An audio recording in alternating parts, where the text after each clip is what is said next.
Welcome to Lichfield Cathedral.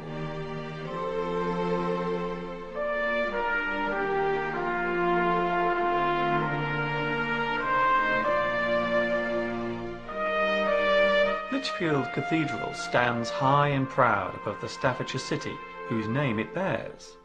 The most obvious feature being the three tall spires which have been nicknamed the Ladies of the Vale. The central spire is 77 metres tall, and the two western spires each measure over 58 metres.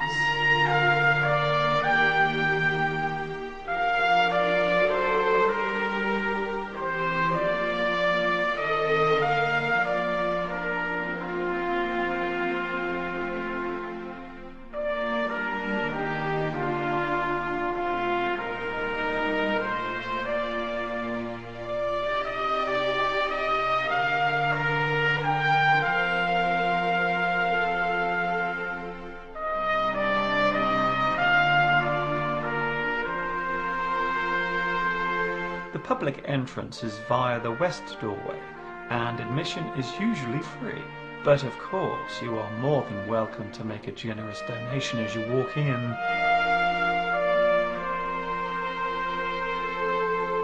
The internal length of the cathedral is 113 metres and is made up of many different sections housing various artefacts, such as tombs, statues, and regimental colour flags. There is also a memorial to Michael Johnson, the father of the writer Samuel Johnson, who we will be hearing more about later. The cathedral itself is built on the site of the original Saxon church, which stood there before. However, the cathedral that stands here today is the second one to be built, replacing the first Norman structure over 700 years ago.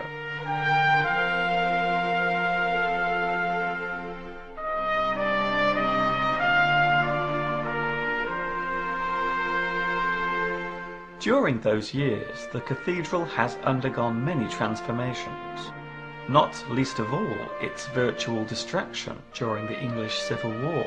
Since then, it has been heavily renovated, with many of the stone statues on the outside being recarved as copies of the original ones.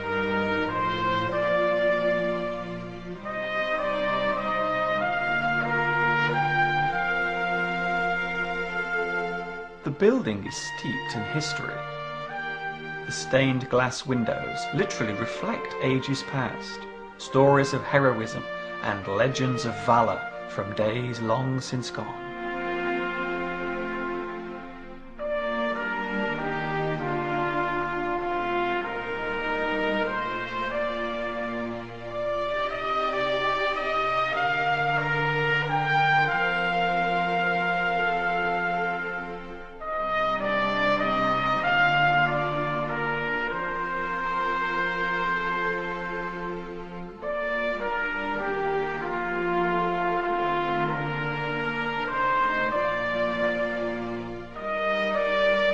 These types of buildings hold a profound fascination for me. They are a tangible connection with the past. All that went before is preserved, although not always perfectly. In one way or another, we are all a part of history, although the marks we leave upon it vary considerably.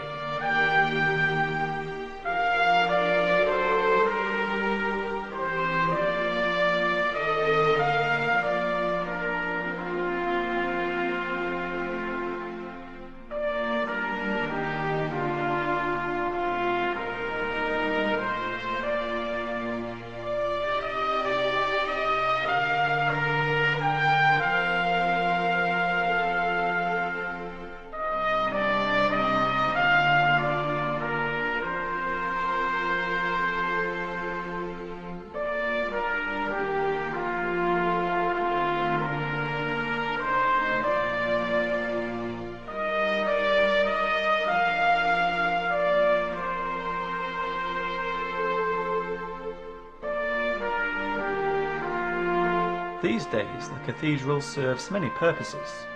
Weddings, funerals, and daily services are all still held here. And, of course, its historical value, which makes Lichfield Cathedral a place well worth visiting.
You know, the world of English is a fun and exciting place to be. I'm so glad you could join me for another lesson.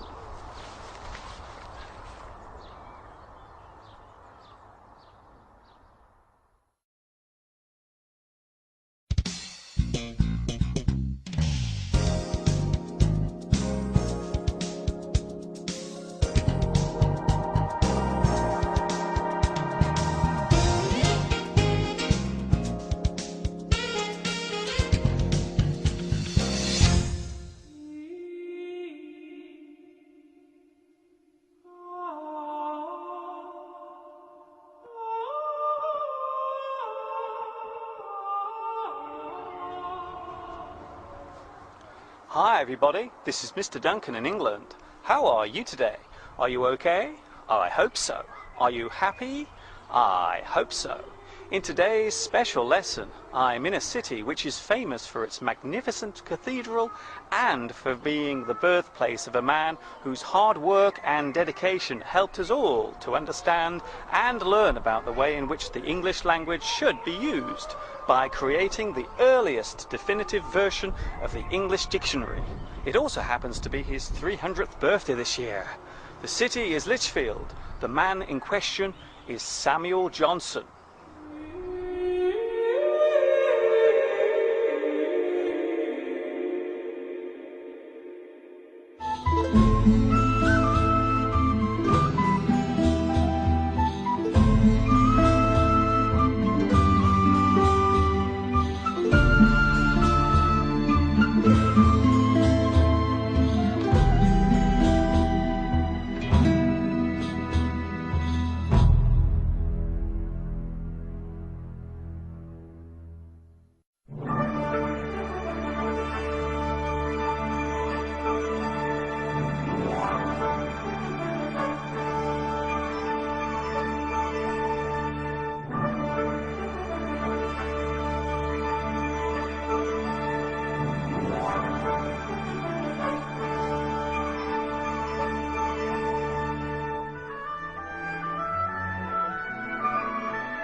Samuel Johnson was born inside this house in the Market Square, Lichfield, on September 18th, 1709.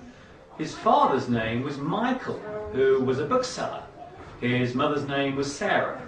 According to Samuel, his family had very little money, and his early life was spent in virtual poverty. Samuel's mother encouraged him to read from a very early age, and by the time he began school at 4, he was more than able to recite long passages from the Book of Common Prayer. There was very little doubt that Samuel was a smart and intelligent boy indeed.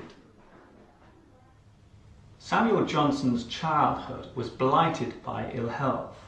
He suffered from scrofula, which is a form of tuberculosis, and the treatment for this condition left Johnson scarred on both his face and his body. In school, Johnson showed even more promise, excelling at Latin and gaining an even greater grasp of the English language too. He took a break from his education at the age of 16 to stay with his cousins, which gave Johnson yet another insight into the world of literature via his new friend Cornelius Ford.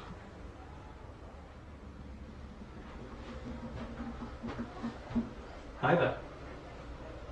Samuel Johnson resumed his education 6 months later in Stourbridge, but that only lasted for half a year before he returned to Lichfield to help his father run the bookshop. To make money, Samuel would work stitching books together.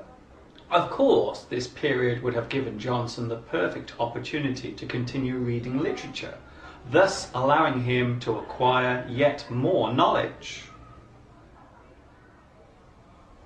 It seemed as if Johnson's education had come to an end, but fortune was on his side when a cousin of his mother died and left some money to the family. This, plus some financial help from a friend, helped to pay for Samuel's entry to Pembroke College, Oxford, where his studies were allowed to continue. This period proved very useful for Johnson, and once again he was able to show off his writing skills, with one of his earliest works, Messiah, being praised very highly and eventually appearing in print.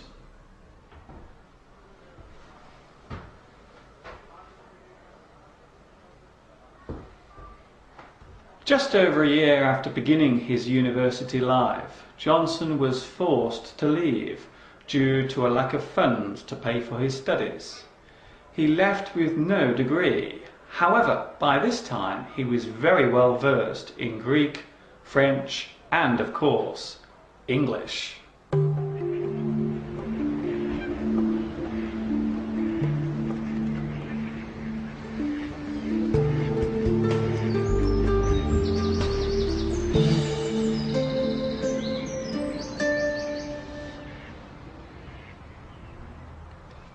Samuel's future seemed uncertain after this setback. He applied to work in a school, but his application was overlooked due to Johnson having no degree. More bad news came his way with the death of his father in 1731. Fortunately, he was offered a job in another school without needing a degree, thanks to the generosity of the school's owner, and so Samuel began to teach. A few months after beginning this teaching work, Johnson left the school, feeling disenchanted with the lowly position of usher.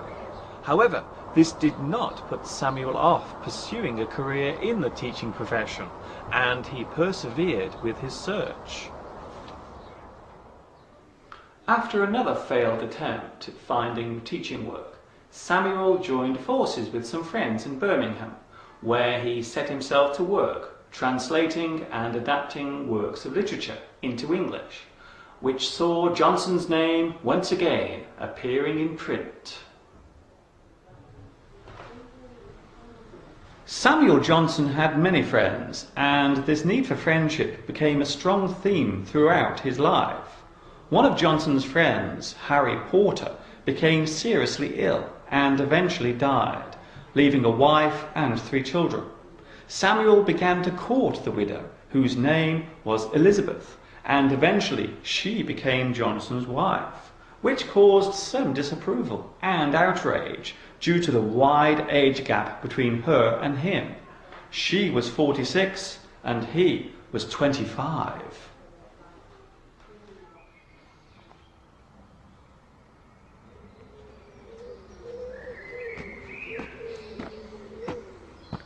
Johnson made another attempt at applying for a job at a school, and once again his application was turned down. This time the rejection was due to prejudice. You see, Johnson suffered from a nervous condition which caused him to twitch involuntarily. This gave him a slightly unusual character which some people could not or simply refused to understand.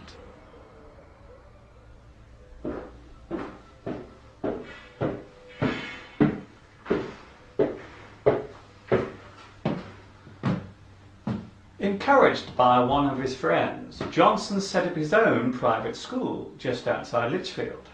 The student intake was small and not particularly profitable, but one of his pupils at the academy, David Garrick, would later go on to become a much celebrated actor, as well as influencing Johnson's own life. Dear Mr. Lomax, having a wonderful time here in Lichfield. The city is very beautiful. Financial problems later hit Johnson's school, and it was forced to close due to a lack of money. It was at this point that Samuel Johnson's life once again changed dramatically. He and his former student David Garrick went to London to seek out their fortune. At first he did some translation work, and later took on the job as a writer for a magazine, as well as finalising an ongoing work of his, the play Irene. He published a poem called London, although he did not put his name to it. Johnson was not revealed as the author until 15 years after its first publication. This is probably a good point at which to talk about another one of Johnson's characteristics, his mood. Samuel Johnson was dogged with mood swings and deep depression for most of his life. He had a sometimes self-destructive nature which would cloud everything he did. This part of his psyche would go on to almost destroy one of the things he is best known for creating.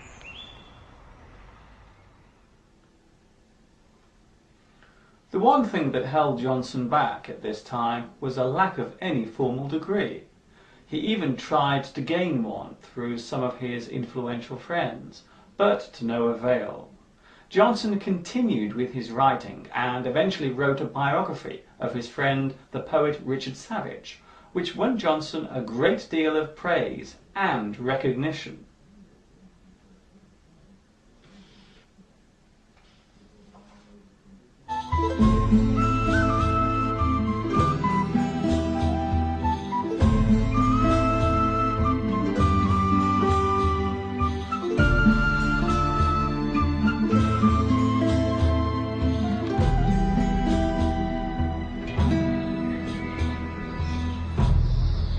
And so it was in 1746 when a group of publishers approached Johnson with the idea of writing a definitive version of a dictionary of the English language. It appears that the main reason for this venture was based on making money rather than allowing people to have a better grasp of English. Johnson's vision was that of a book which would not only open up the language of English, but also the world in which they lived, using references from hundreds of books to illustrate and define each word.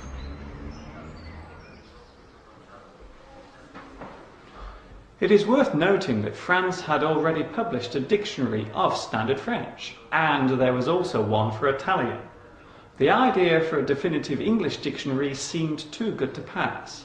Plus, it is worth remembering that at this time, Britain as a unified country had only existed for around 40 years. So this was a good chance to create the feeling of being British and give this new nation an identity it could relate to. Johnson signed a contract and would be paid 1,500 guineas over a 3-year period. So he set to work on the huge task by moving into a house off Fleet Street in London, number 17 Gough Square. He organised the project by himself with the help of 6 assistants, whose job it would be to copy out all of the notable words by hand.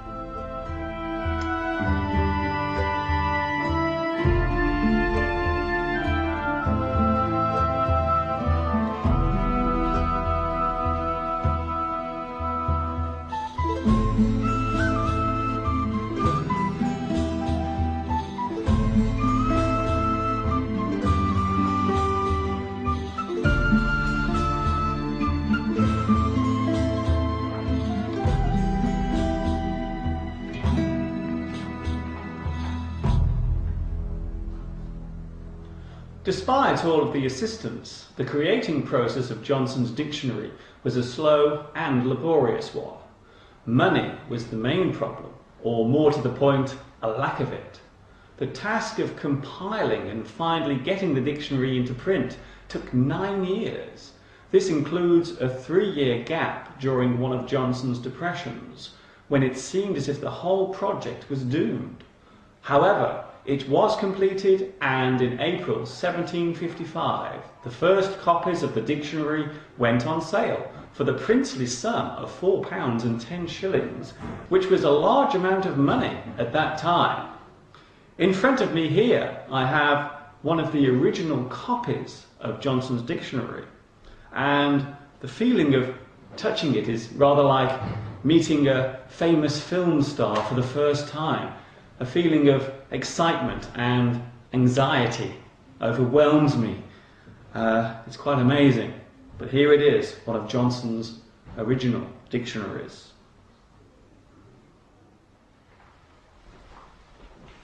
As a point of interest, the dictionary was only allowed to be printed on the condition that Samuel Johnson received some formal recognition for his work, with the award of a degree which was duly given.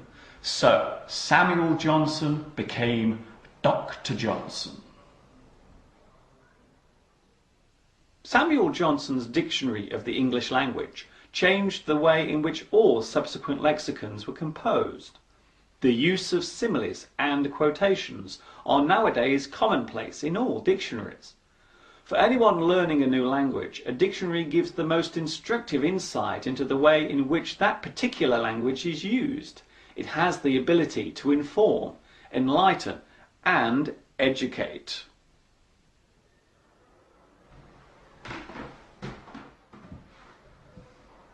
"2009 marks the 300th anniversary of Samuel Johnson's birth, and here in his birthplace there will be many celebrations taking place to mark this event.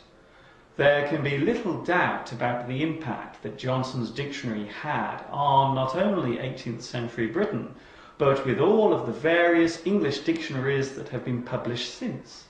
Samuel Johnson loved the English language. He saw it as something to be cherished, a portal through which to share knowledge and express that which the heart wishes to say. One of Samuel Johnson's closest friends was a man named James Boswell. Later he would publish a biography of Johnson's life. Boswell took the liberty of writing down many of the thoughts and feelings that Samuel frequently expressed. Many of the quotes have gone down in history as pieces of profound thought and clearly demonstrate the wit and wisdom of this great man. No man but a blockhead ever wrote except for money. Great works are performed not by strength but perseverance. Sir, I am obliged to any man who visits me. I look upon every day to be lost in which I do not make a new acquaintance. Actions are visible, their motives are secret. If a man does not make new acquaintances as he advances through life, he will soon find himself left alone. A man, sir, should keep his friendship in constant repair.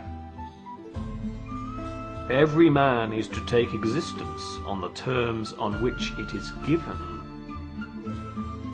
When making your choice in life, do not neglect to live.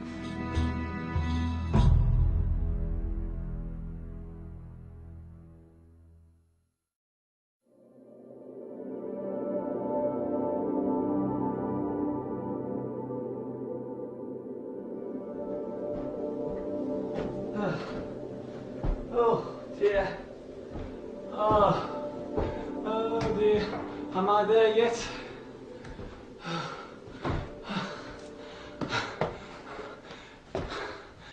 There are so many stairs here at the Johnson Museum. Oh. I think this must have been like going to the gym 300 years ago.